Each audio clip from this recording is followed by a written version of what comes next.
having an accurate and complete inventory, knowing what your scope 1 and 2 emissions are, knowing what fuels you're using, know how big your footprint is, know where all your sites are. These are seemingly simple questions, but once you put pen to paper, it can be an incredibly daunting task. Hello, and welcome back to Active Energy, a podcast from Schneider Electric Energy and Sustainability Services. Active Energy is a podcast featuring conversations shaping the future of energy. The Climate Disclosure Project, or CDP, recently released their scores. Along with this release comes the realization that companies will need to start preparing for the 2020 response cycle. On today's podcast, we're joined by Anna Pierce, Manager of Sustainability, and Louis Christopher, Sustainability Specialist of Schneider Electric's Energy and Sustainability Services. They take a look back at last year's reporting cycle and look ahead for what companies can expect in 2020. So what a treat it is to be here today. Thanks so much. So Louis, we're talking about sustainability reporting today. CDP scores were released back in January. So let's talk about what some of the pain points for this prior year and what are some of the things that organizations can think and learn and improve on for this coming year. Sure. Yeah, great way to start. Start with the pain. Honestly, the pain points typically are from groups who are still trying to understand the biggest changes to a CDP response.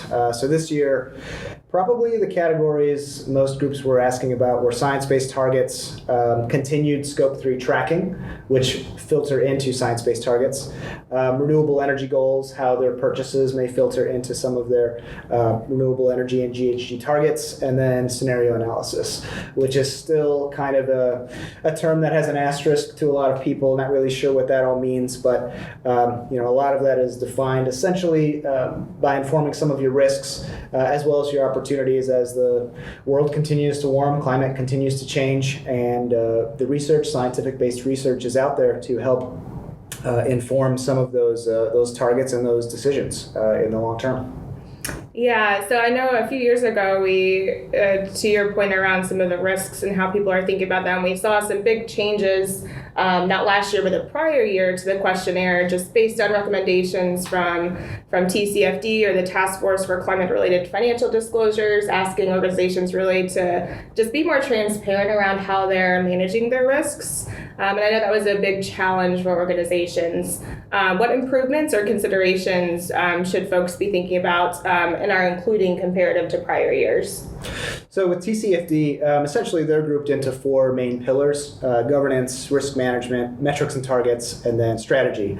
And as I mentioned a minute ago, the scenario analysis is typically falling under strategy. But like you said, it's more about the transparency. Those categories of governance, risks, and targets, those have always been buzzwords, but TCFD kind of took a separate approach, more with the lens of companies' purchases and the way that they manage finances, as well as stakeholders. So I would say becoming more familiar with what those asks are, and the fact that CDP is essentially integrated TCFD's, a lot of alphabet soup happening.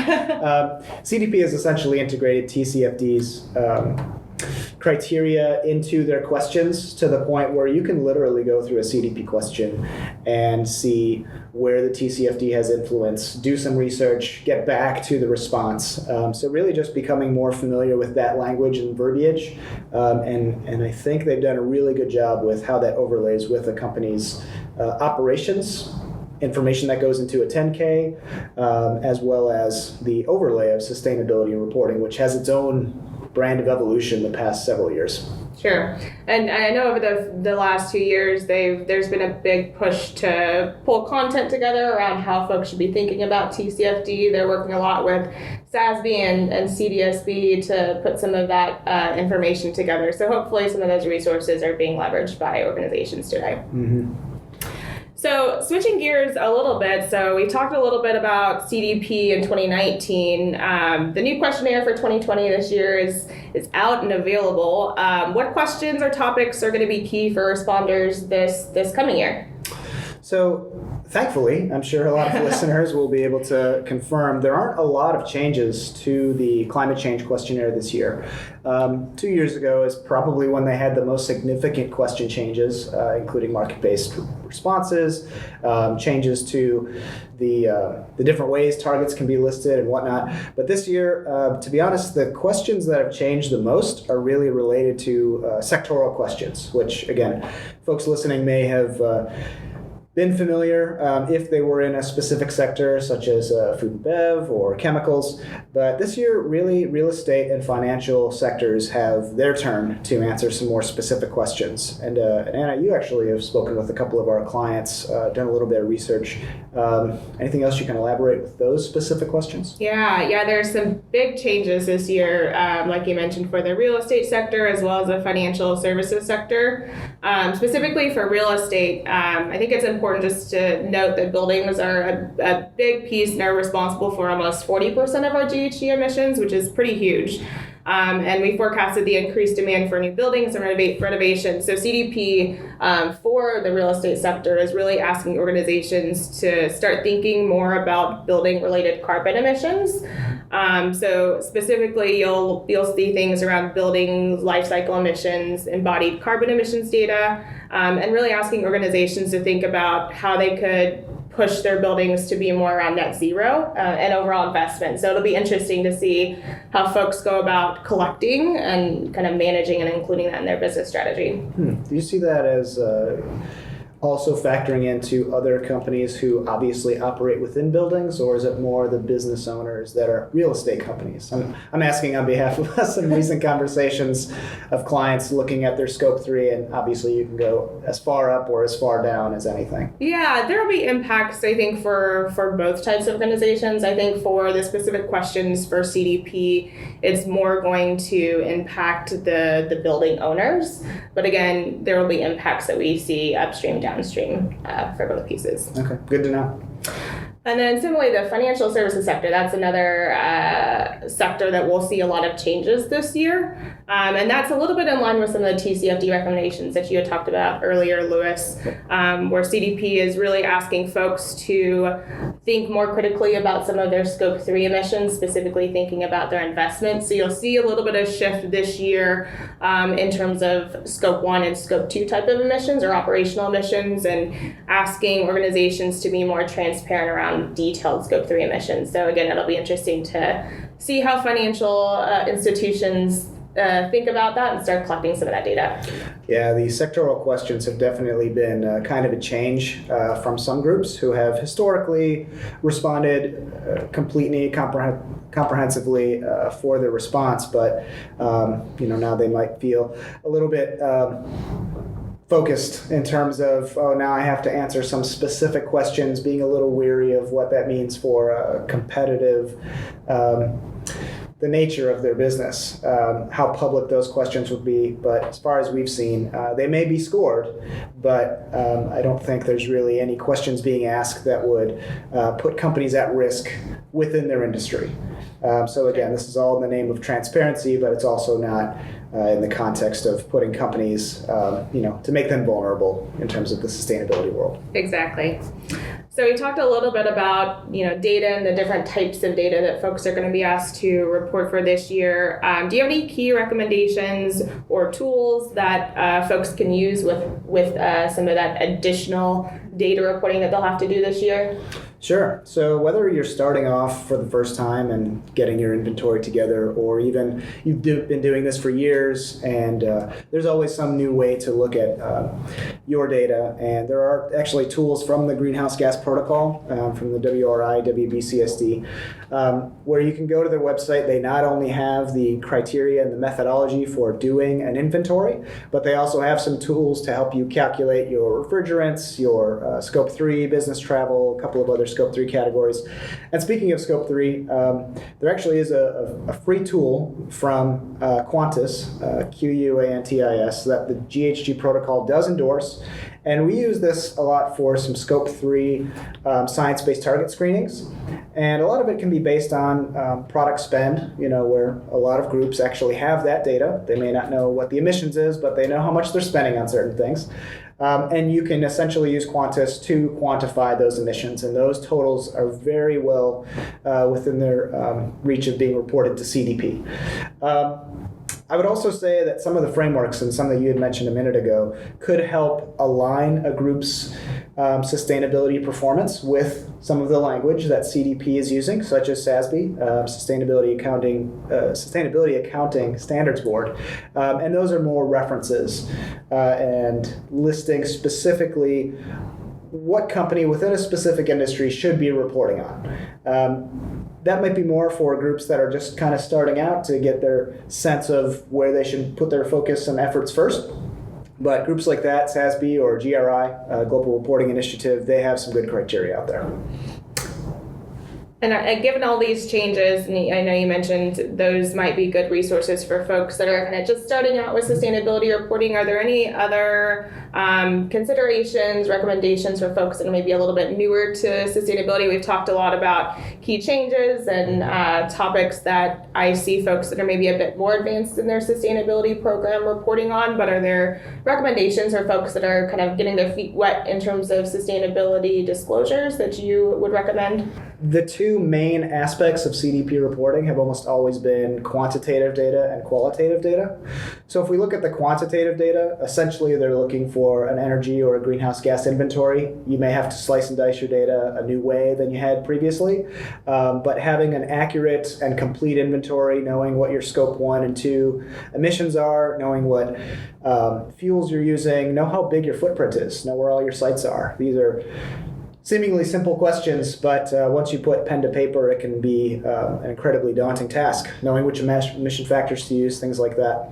I would also say trying to find the right people, because those who write the CDP response or start to collect the inventory are not always the people who have all the spreadsheets or have all the bills for energy. So trying to find the right people within your organization, whether it be building managers, some even folks that are contractors who help with that work is a good first pass to collecting your inventory.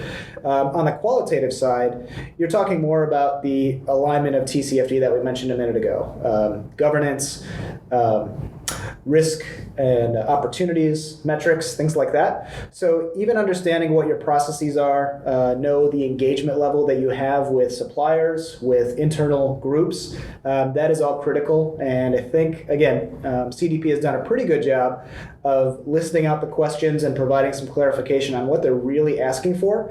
And honestly, if you're a first-time CDP reporter, there's no shame or harm in going right to the CDP website and seeing what your top competitors are doing, seeing how they scored, seeing how they respond to a certain question, what information they're including or not including.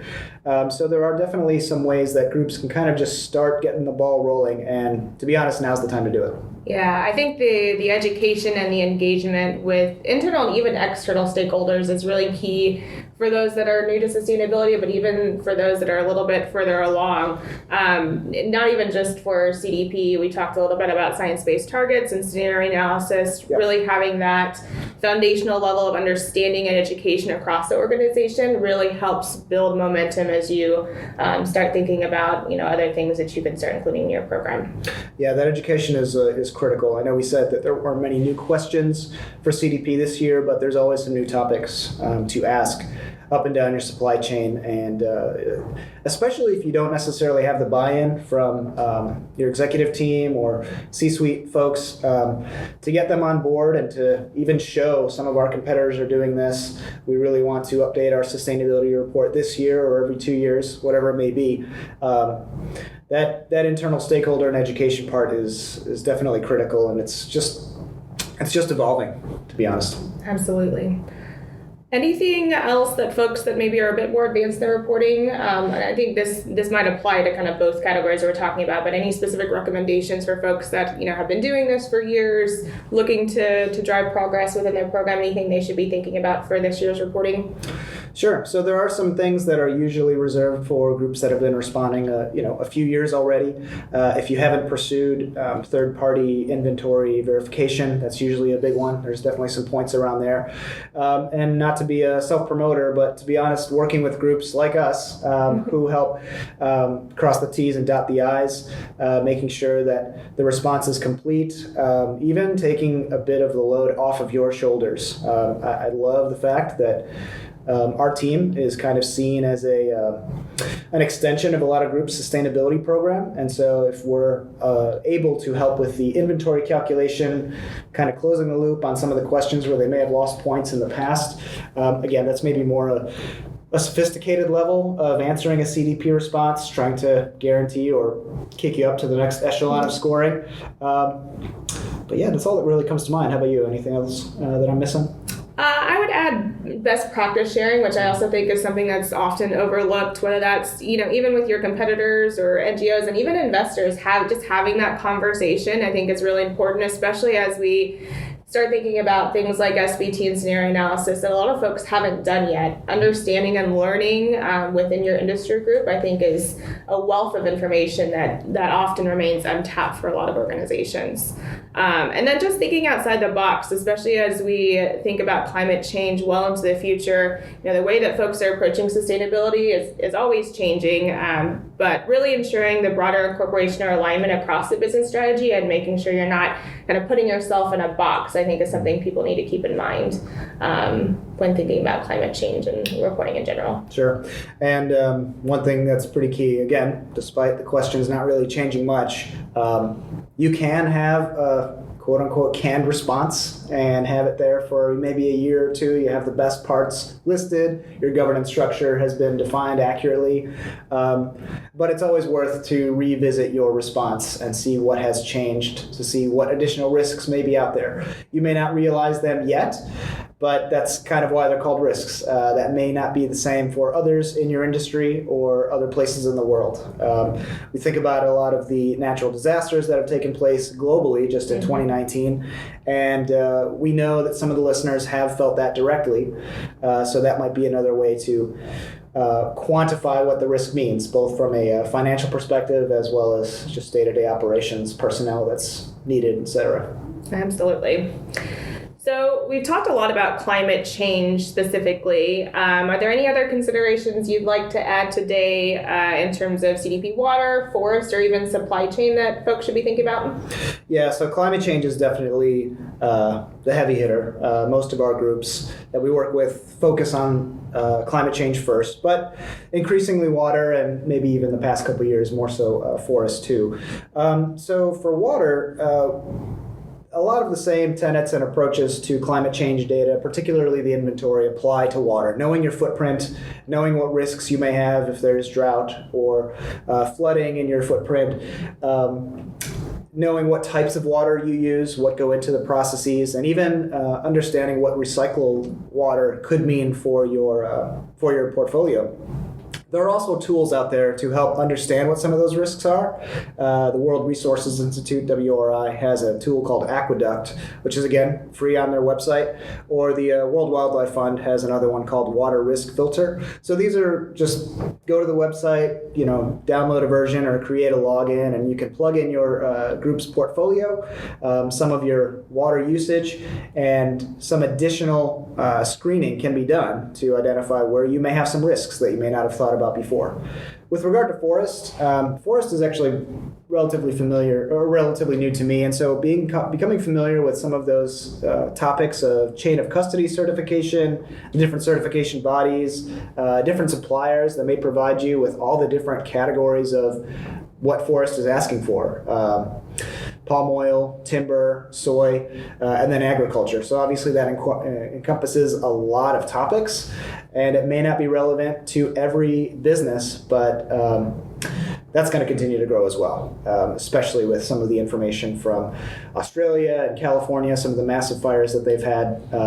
We know that there's a lot of agriculture happening in both of those locations, and so CDP wants to know how you're thinking about those potential changes. So, it's just something to keep in your back pocket, but there's always more focus on climate change. Water, I feel water and forests are right behind it. Great. Well, thank you for sharing your insights and knowledge around this. This is really helpful, and I think these are great things for organizations to consider as we kick off our 2020 reporting season. Yeah, thanks a lot, Anna, and good luck in the coming year. Thanks. Thank you for listening to Active Energy. We're thankful that you decided to spend some time with us. If you could leave us a review on Apple Podcasts, Spotify, Anchor, wherever you listen, it would be a great help to us. Please also follow us on Twitter. It's at Schneider ESS, or on LinkedIn and Facebook by searching Schneider ESS. We have also started a LinkedIn group specifically for listeners of the podcast. It's a great place to interact with peers and continue the conversation from the podcast online. Be sure to look for the Active Energy Podcast LinkedIn group and join today. We'll be back in just a little bit with another episode. Until next time.